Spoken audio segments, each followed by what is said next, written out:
Good day, everyone, and thank you for tuning in. My name is Allison Chaffee, and I'm the Administrative Coordinator at Eureka Therapeutics.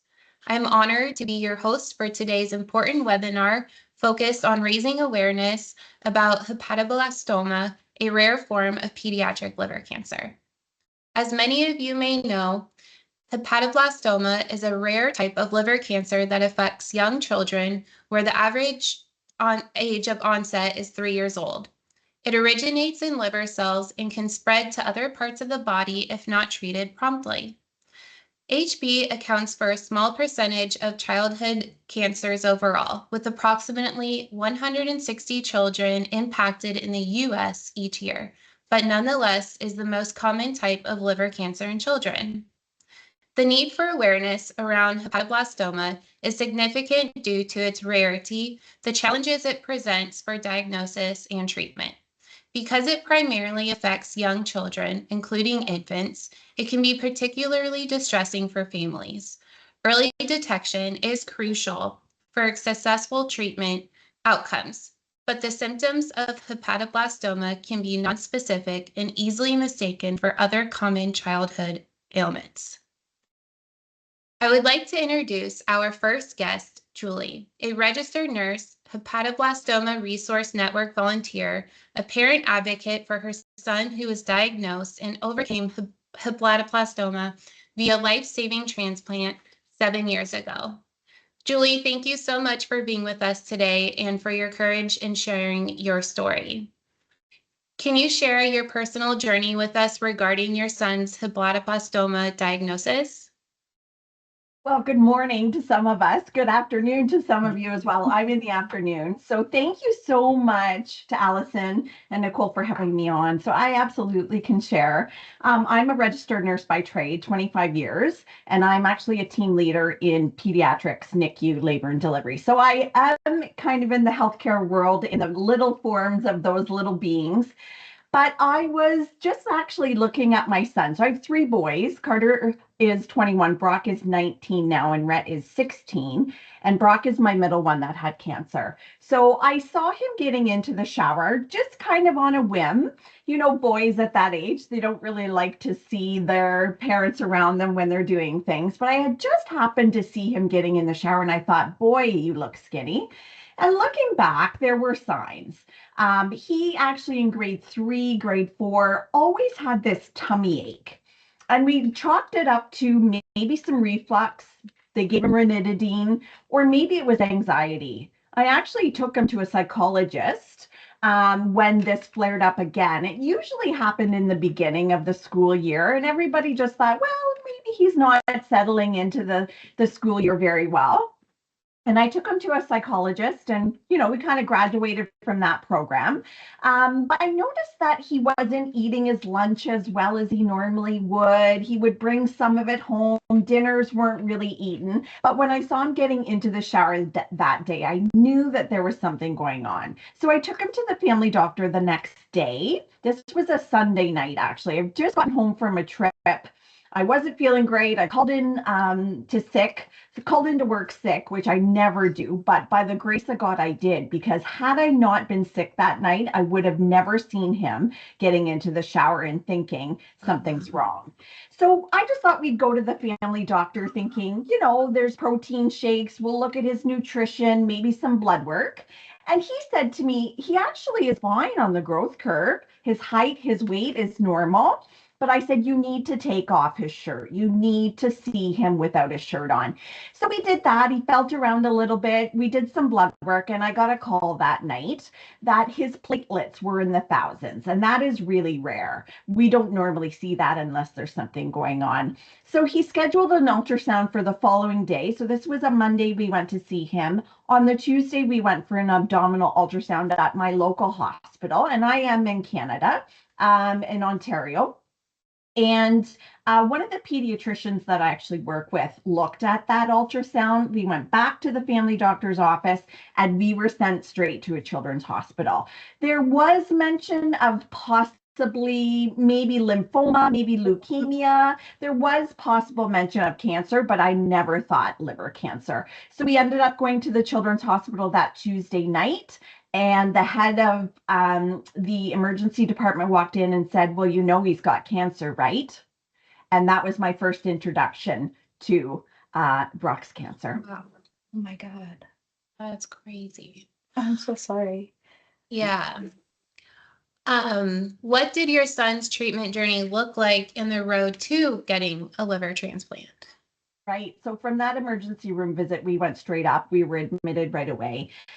We weren't really sure what we were dealing with. We knew that it was bad news, but we didn't have a biopsy. So he ended up staying in the hospital about 5 days. He had a port put into his chest. He had a biopsy done. And what we actually thought he had was germ cell carcinoma.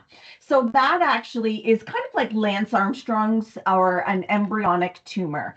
So as the days kept going, there was talk of a resection of his liver.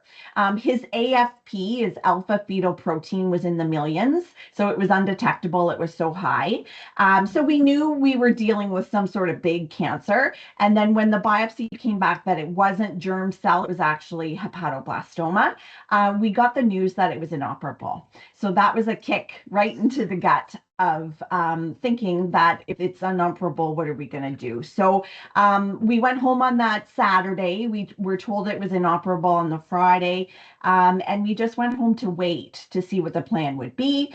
So Brock had 16 rounds of failed chemotherapy. The tumor maybe shrunk by a millimeter, not very much. He had metastases to his lungs, as we found out, and that he was sent home to be palliative. I pushed because I'm a nurse and I know too much. I pushed for one more MRI of his lungs, and actually the metastases had shrunk. So we were then referred on to Sick Kids in Toronto for a possible liver transplant. And that whole world of transplant is so different. So you have the cancer world, you have the transplant world. They're very big and very different, but they collided for us. And we were actually dumbfounded about that. There was no mention of a liver transplant, organ donation, nothing like that. So we were thrust into this whole new world. Not only does he still have cancer, but we have to talk about transplant. Oh, wow. How has your experience been shaped by you being both a nurse and a parent in this situation? Right. So it is a blessing and a curse. I still have moments of guilt because I am a nurse. I'm around the little ones. I have diagnoses all the time where I have to tell parents.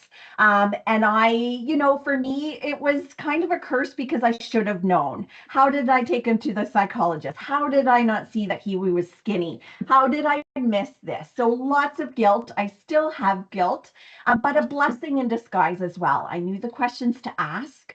I knew how to push, how to advocate. Brock was on the transplant list only for 6 weeks. He was not allowed to have a living donor because his cancer had spread so far. The tumors were so big and up into the plumbing of the liver. So he had a deceased donor liver transplant. After a month, he was the top of the list. I know that liver did not come from Ontario. It came from outside of Ontario. We had one false call, but being a nurse, you go to the extreme. You know everything that can go wrong and everything that should go wrong, and you just pray that what you know doesn't actually come true. Yeah, wow. As a representative of the medical community, what's one thing you wished parents knew or did when facing an HB diagnosis and exploring treatment options? So I always say this in my general practice as a nurse, parents know best. Parents are their child's best advocate.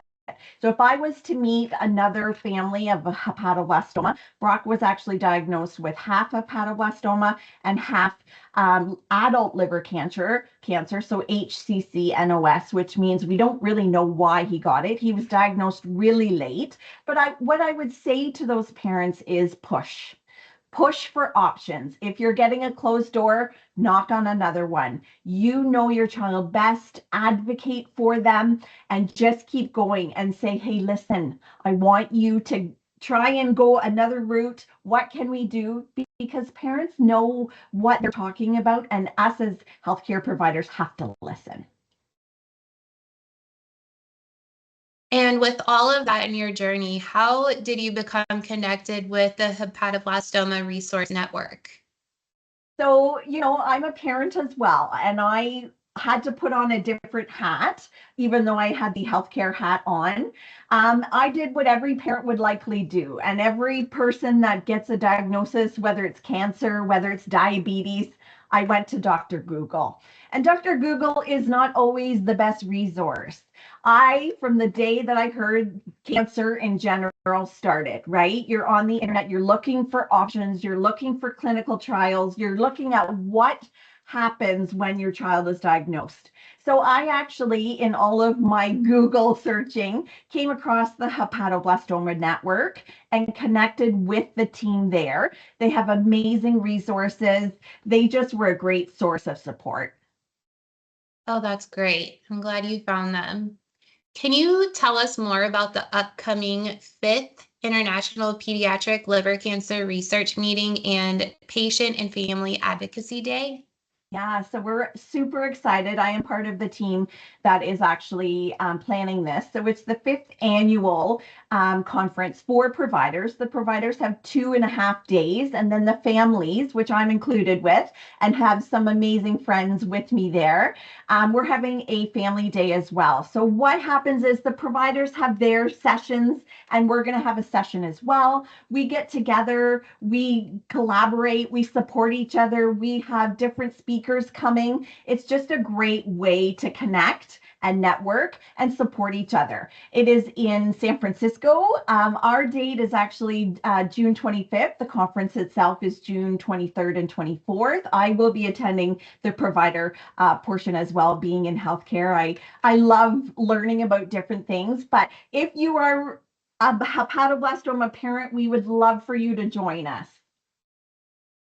Is there any advice you would like to give to other parents who may be currently facing a hepatoblastoma diagnosis? So not all families have a medical person in their family. So sometimes you need to knock on those doors when you don't really know what's behind them. And I would say keep asking questions, keep pushing hard, reach out for support. We are here. We have an amazing team at our HRN network. And if you can't get a hold of us, there's Facebook groups, there's Instagram. Reach out to Eureka. Anybody, don't stop until you have the answers that you need. And so your little one and loved one can get the best care that they have. Thank you, Julie, for all your amazing insights and for sharing your story. Please stick around for our questions and answers session at the end of the webinar. Thank you.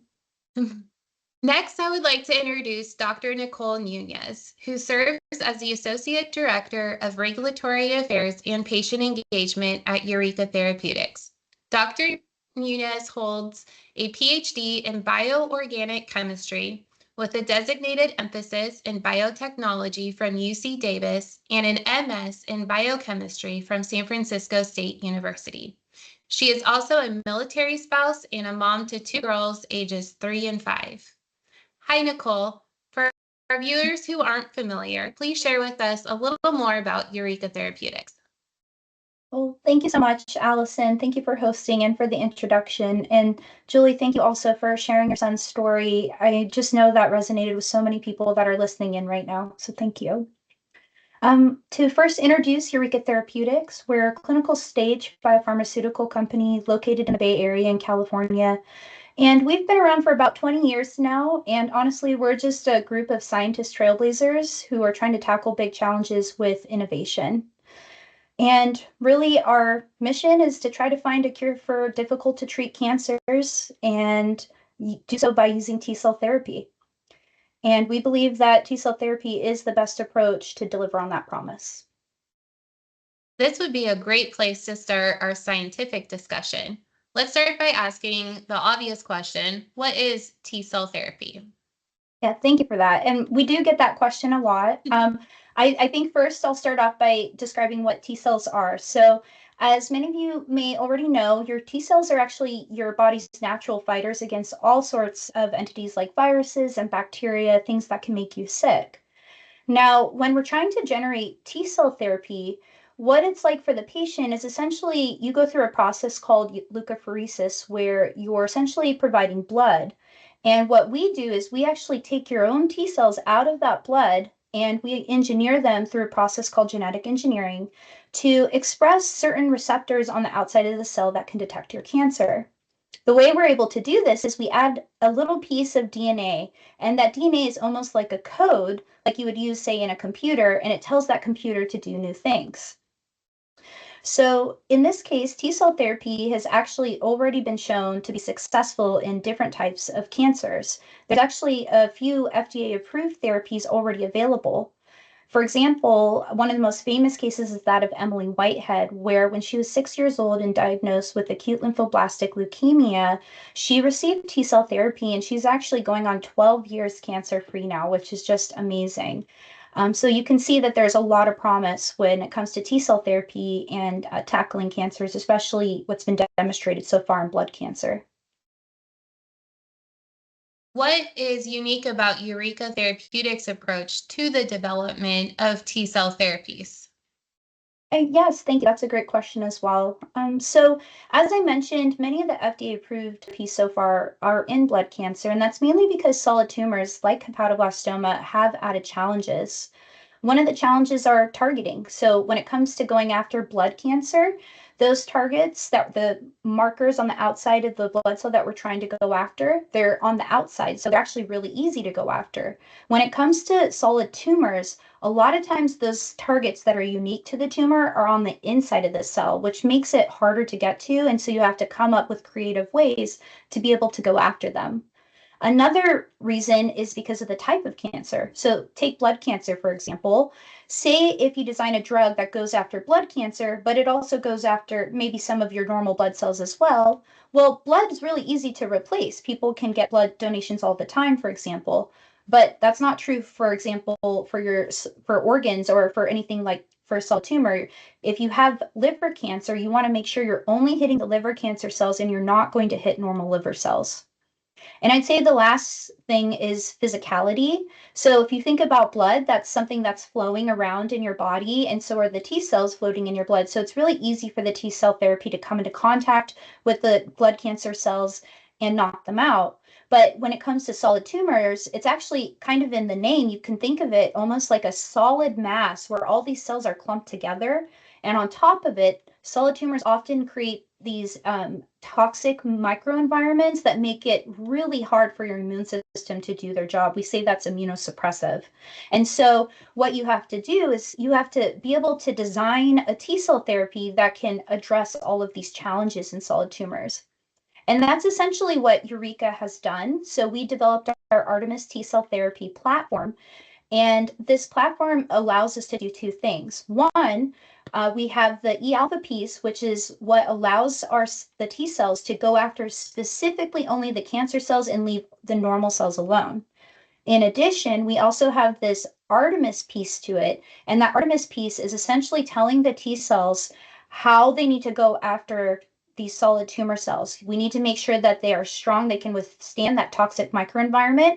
We have to make sure that they have endurance, and so they're not going to get tired easily. They can keep on fighting and doing their job. But at the same time, you want to make sure that they have a natural feedback loop. So that way they're not overacting. It has to be a delicate balance of them only attacking the cancer cells and making sure that they're keeping themselves in check. And so we've really taken all of this into account, both the safety and the efficacy piece that resulted in the Artemis T cell therapy platform. And that's what we're really focused on. Wow. How were you able to leverage this technology and apply it to developing a potential treatment option for hepatoblastoma? Yes, thank you. So when it comes to different types of cancers, such as liver cancer, as Julie was mentioning earlier, you could notice that certain proteins that usually aren't expressed are then overexpressed in the cell. So for many people with pediatric liver cancer, you might already know one of the hallmark diagnostic and prognostic biomarkers for hepatoblastoma is the expression of alpha-fetoprotein, AFP. And so if you see that your AFP level is rising, say if you take a blood test and they see that that number is rising, like Julie was saying, it was so high, I believe she said it was in the millions, you will know that something is wrong. That's an immediate red flag. So taking this into account, knowing that AFP is a unique marker specific for liver cancer, we knew we had a target and we needed to come up with a good way to go after it. And so that's where we used that E-alpha piece of our Artemis T-cell therapy platform to target cells that present a certain form of AFP on the outside of the cell. And then, of course, in addition to that, we have that Artemis piece, which then once they find the liver cancer cell, it tells the T cell, okay, destroy that cell and only that cell. And now this technology is currently being evaluated in a U.S. clinical trial. Can you tell us a little bit more about that? Yes. So actually, we have our phase 1/2 clinical trial that's currently available for pediatric patients who are battling liver cancer.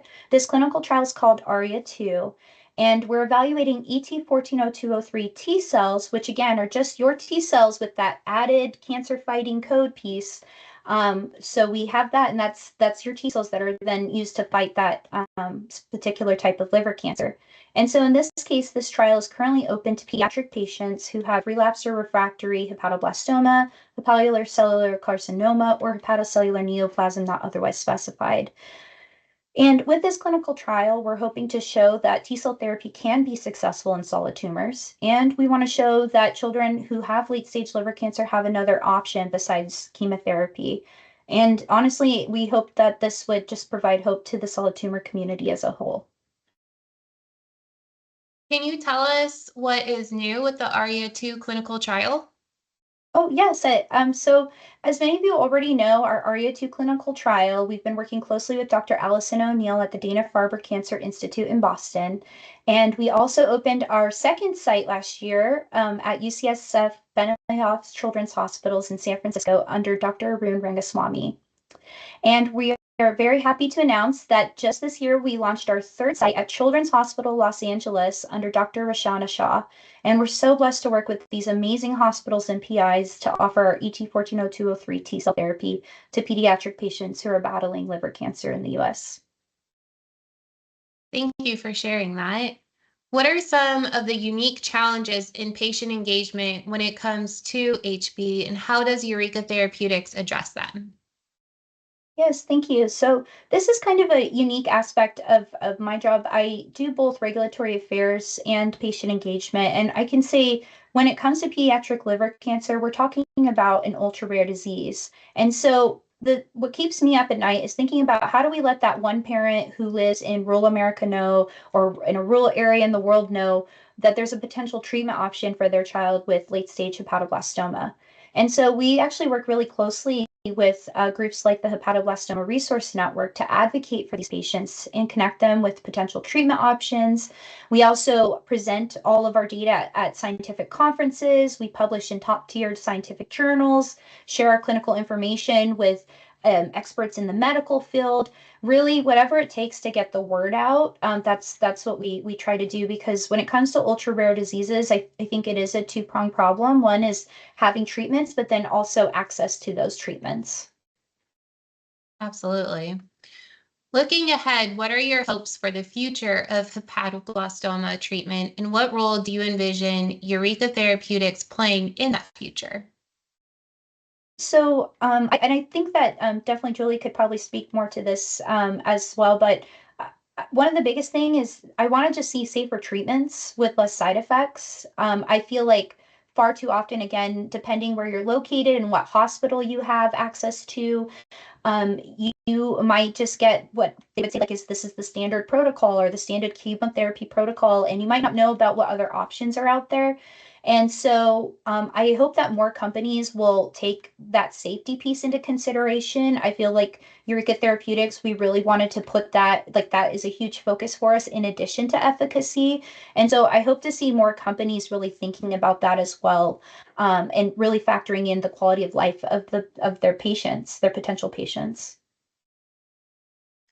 For those that are listening and want to learn more about Eureka Therapeutics and Eureka's clinical trial for children battling liver cancer, where can they go for more information?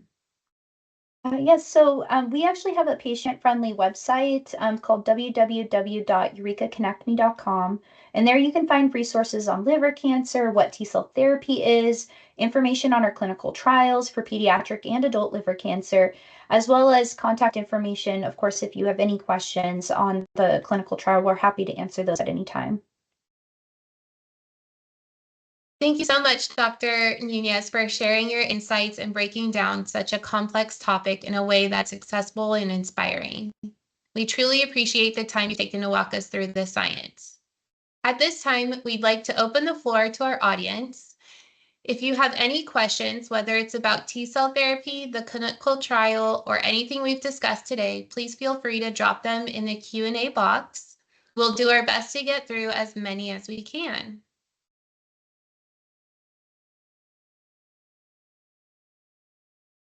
While we are waiting on some questions, Julie, how did you manage your own emotional and mental health while also supporting your son through treatment? So I think as a parent, you kind of put your own feelings and anxiety aside because you have to deal with what's at hand. For me, I probably swept it under the rug a little bit too much. My husband actually blew his knee out 5 days after Brock got home from that initial diagnosis and had surgery, and he was in bed for 6 months. So not only did I have Brock going through chemotherapy and then the transplant, but I had my husband not able to help me. So it is a bit of PTSD, but counseling helps, talking to support at the Hepatoblastoma Network, seeking out other families, that really helped as well. Nicole, what are the primary risks or side effects associated with T-cell therapy? Oh, that's a great question. So, for some people that might not be familiar, when it comes to T-cell therapy, there's one of the most common side effects that you might have heard about is cytokine release syndrome. So, again, this is attributed to, say, typically the T cells, like we've seen in some of the FDA-approved blood cancer therapies, where the T cells are, yes, they engage with their target, but they do so well that they continuously are turned on and essentially producing what we say are cytokines. And these cytokines are attacking the cancer cells. But if the T cell doesn't know to turn itself off, so to speak, then it's going to essentially keep shooting out these, you can almost imagine like bullets, but now they're firing at all places. And so what you want to make sure is you design a T cell therapy that has a natural feedback loop so it's able to turn itself off and can respond appropriately to the environment. And so that's one of the big things that Eureka took into account is really trying to design a therapy that would have an attractive side effect profile by limiting or trying to diminish as many of these typically associated side effects that people have heard about with T-cell therapy. And by doing this also, we've actually made it so that we can go to much higher therapeutic doses, which is needed for solid tumors. And so now by decoupling that safety piece and making that not a concern, we can really focus on efficacy and really make sure we're getting a dose that's going to do something to the cancer without having to worry about all these extra side effects. Julie, how has your son's life been impacted and with post-transplant, and what has the recovery and long-term care looked like? So Brock was 12 when he was diagnosed. He just turned 19 on the weekend. And long term, it's actually been a bumpy road. His transplant actually went fairly smoothly. He was in for about 16 hours for that transplant. But because of the cancer being so far up into his diaphragm, they actually had to shave his diaphragm quite thin. From that, he has gotten 3 diaphragmatic hernias. The first one, they just sewed up.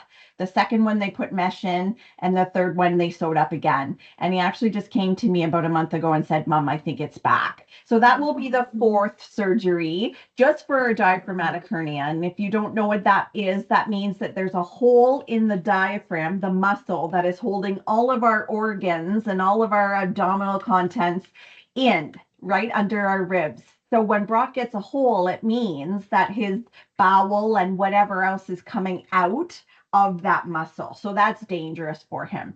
From there, he's had lots of echocardiograms because of the cancers, or sorry, the chemotherapies he had. One can destroy his heart, one can destroy his kidneys, and one can destroy his hearing.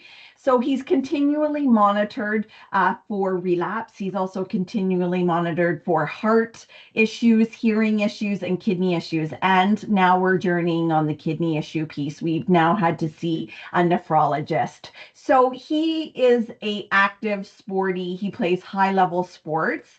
And one thing that really, really hurt him was that he couldn't go back to his AAA baseball and his AAA hockey because he just couldn't get his levels of activity back up to where he was prior to. He was actually playing AAA hockey. So he struggles with that. But his mental health piece is really good. He speaks. He's actually coming to San Francisco to the conference, and he's going to speak there. He does a lot of advocacy work, but he's also to the point where he's a teenager, just done his first year of university, and almost wants to shut that piece off, but turn that piece on when he needs to. So it hasn't been an easy journey for him. Yeah. We have a question. This is for Dr. Nunez. How many patients are currently enrolled, if you can share, and how many would you like to enroll? Yeah, that's a great question. So, what I can say for the ARIA-2 clinical trial, that we are still very early stage. Although this trial has been open for a little while now, really, again, it comes down to the ultra rare piece where we're still trying to identify patients. So we're still very early in the trial, and we're actually in the dose escalation phase right now. I would say we're hoping to get a dozen or so patients for phase 1. Again, when you're talking about ultra rare, you're not talking thousands of patients, right? You're talking like a much smaller number. So I think that's something that we're trying to shoot for conclusion of the phase 1 trial portion. But yeah, I would just say that right now we're very early stage, and we're looking forward to having more patients and showing, exactly what this therapy can do. And thank you for sharing. Julie, in your opinion, what is the biggest gap in awareness or support that still needs to be addressed for families facing hepatoblastoma? Well, because it is an ultra rare cancer, it's very difficult to get that word out of clinical trials that are happening because a lot of the spotlight is on more common pediatric cancers. So the gap probably is funding, number one, for pediatric cancer itself. And that's why we raise awareness and we try and get the word out there. And I really think that the clinical trials that we have had and that are happening now really need to be funded at the governmental level, because these kids are ultra rare. And when they start this journey, they're in the healthcare system for a lifetime. This isn't just, I have cancer and I'm never going to need you again. They are in the system for a lifetime. So let's put the money where it should be right at the get-go so these kids can live a long, healthy, prosperous life. Dr. Nunez, how do you know if a patient responds to T-cell therapy? AFP measurements and MRIs, are those done?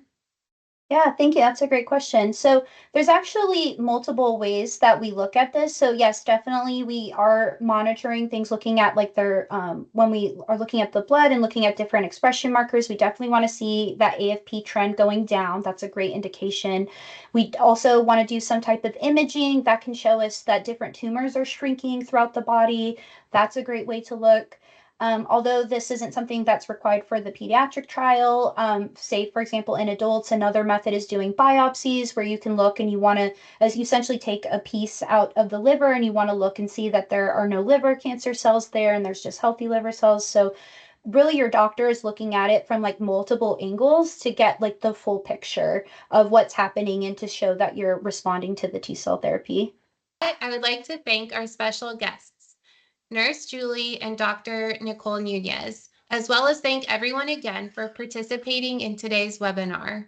It is through conversations like these that we can offer hope and support to affected families, improve early detection rates, and contribute to better outcomes for children battling hepatoblastoma. Thank you. Thank you, everyone. Thanks, everybody.